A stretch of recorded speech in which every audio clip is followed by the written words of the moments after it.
authority ng Kamara at ng mga prosecutors nila na magsilbi bilang prosecutor dito sa impeachment trial. Sir, sabi ni VP Sara, hindi siya pwede compel na sumagot dun sa mga allegations o kaso na kapaloob sa articles of impeachment, considering na yung Senate Impeachment Court ibinalik sa Kamara yung articles of Yun impeachment. yung nakalagay sa answer niya at hindi para sa akin na komentaryuhan yun dahil korte, impeachment court na, ang dapat tumugon doon kung sakasakali. Hindi para sa akin na husgahan yon o bigyan ng kulay yon. Tinatanggap namin yung kanyang sagot at yung posisyon niya. At dahil doon, meron siyang motion to dismiss na noong una parang binatikuso ng tagapagsalita ng Kamara ang Senate Impeachment Court spokesperson dahil parang telegraphing or coaching the VP dahil nabanggit niya na yun ang pwedeng ang i-file ng Vice Presidente. Ulitin ko, hindi para sa akin na komentaryuhan ang sagot. Tatanggapin namin yun bilang sagot niya doon sa summons na inisyu ng impeachment court. At hindi para sa aming komentaryuhan yun na tama yun o mali yun. Yung sagot ni yung reply na ibibigay ng Kamara sa sagot ni VP ay... Kung gusto nila. Pwedeng hindi. Pati naman yung answer, pwedeng hindi. What happens if hindi magbigay? Sa court na lang po sila magpapaliwanag. What happens kung hindi magbigay ng reply? Opo. Wala silang sagot dun sa sinabi ni VP Sara. Pero pwede pa rin po silang magpaliwanag pagdating ng impeachment trial. Hindi na wala yung right nila magpaliwanag or banggain yung sinabi ni VP. Hindi ako pag-uusapan yon. Kung pag-uusapan yung motion na yon na nakapaloob sa sagot ni VP Sara, then bibigyan ng magkabilang panig ng pagkakataong ilahat yung kanilang argumento. Pero on a normal court, SP, pwedeng kunyari hindi magbigay ng answer pero sa mismong trial na sila magsalita?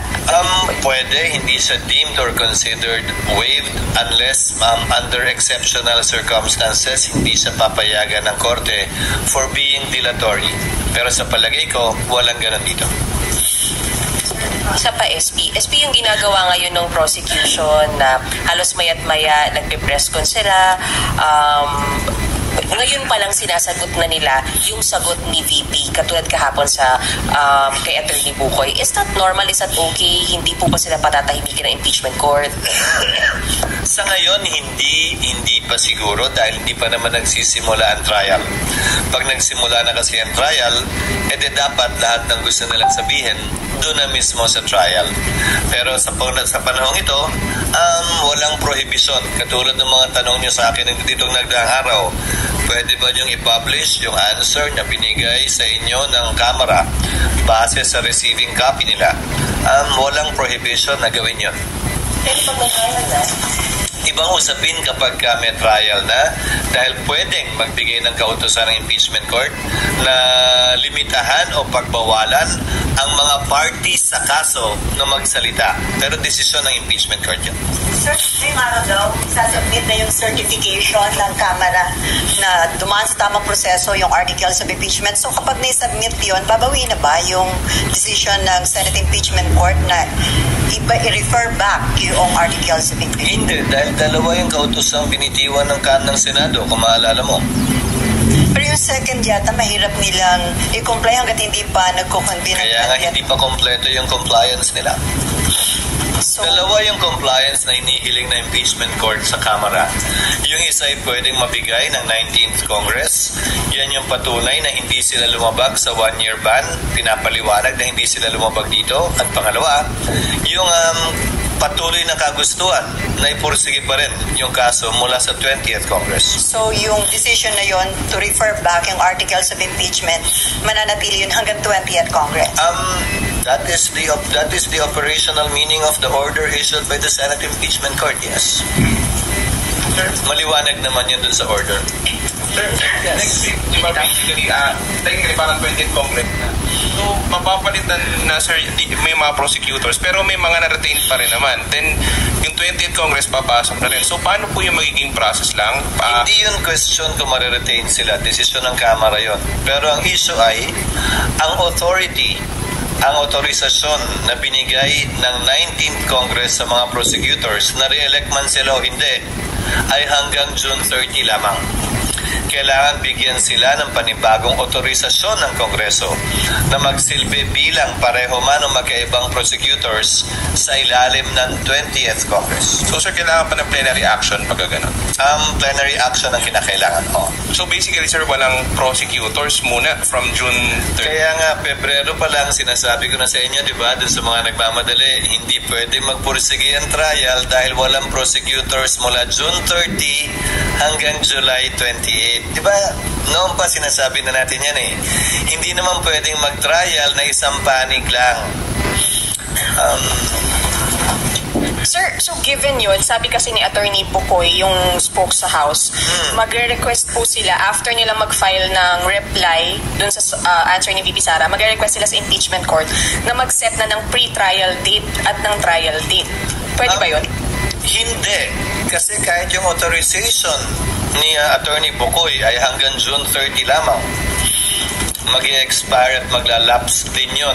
Ahente lamang siya, spokesperson lamang siya ng prosecution panel. So yung prosecution panel na mag-a-appear, ano ba siya? Spokesperson ba dito? Agent nga lang siya. Agent. Principal agent. No, spokesperson siya ng prosecution. Yes. O sino yung nagbigay sa kanya ng kapangyarihan? Tapos na yung kapangyarihan ng prosecution team ng June 30 noon. So yung pre-trial at yung trial date sa 20th Congress na po? Sa 20th Congress din. Kasi paano mga isa-set yun ng walang prosecution? Kung mag-set kami, ulitin ko Pebrero pa lang sinasabi ko na to sa inyo. Paano ka magse-set ng pre-trial na kailangan may magkabilang panig? Hindi naman pwedeng abogado lang ni VP Sara mag-attend doon. One-sided naman yun. Hindi na pre-trial talaga ang tawag doon. Kasi dati ginawa ng calendar hanggang October. Oo, pero ang bumulaga sa amin doon base sa, kaya nga working calendar yon, di ba? Ang bumulaga sa amin doon yung authority nga kasi iba kami, iba ang Senado eh. Ako hanggang 2028 pa. Pero yung prosecutors, yung congressmen hanggang June 30 lamang. Sir, also sabi po niya ni Attorney Bukoy, yung ombudsman daw po, yung investigation nila hindi dapat magtuloy dahil matapos dapat daw po muna yung impeachment trial. Hindi Tama para sa akin ang komentaryohan yon. Hayaan na natin ang ombudsman na sumagot sa kanya at tila yata hiwalay yung away na yon sa iba pang away na gustong pasukan ni Attorney Bukoy. Silang dalawa na lamang yun siguro.